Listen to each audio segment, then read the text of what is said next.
দাদা আপনার কাছে আমি একটা প্রশ্ন করছি, উত্তর দিলে প্রাইজ, সাবান প্রাইজ। উত্তর দিলে আপনি পাবেন একটা সাবান। বলেন কোন ডিম চোখে দেখা যায় না? কোন ডিম চোখে দেখা যায় না? বলতে পারলে প্রাইজ একটা সাবান। বলেন কোন ডিম চোখে দেখা যায় না? ওইটা আপনার শ্যাম্পুর মধ্যে থাকে ডিমটা, যেটা দেখতে না, শ্যাম্পু তো ডিম তো মিশানো থাকে না। কোন ডিম চোখে দেখা যায় না? স্যার বলেন কোন ডিম চোখে দেখা যায় না? বলতে পারলে প্রাইজ, সাবান প্রাইজ। কোন ডিম চোখে দেখা যায় না? হ্যাঁ, আমাকে ভাইরাল করে দিবে। কোন ডিম চোখে দেখা যায় না? বলেন বলেন। আমি আচ্ছা জায়গায় বলতে পারলে প্রাইজ, বলতে পারলে সাবান প্রাইজ। কোন ডিম? কোন ডিম চোখে দেখা যায় না? ঘোড়ার ডিম।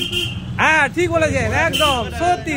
ঘোড়ার ডিম, ঘোড়ার ডিম চোখে দেখা যায় না। এই নেন আপনার প্রাইজ, আপনার প্রাইজ। আমার প্রাইজ হ্যাঁ এই নেন। হ্যাঁ।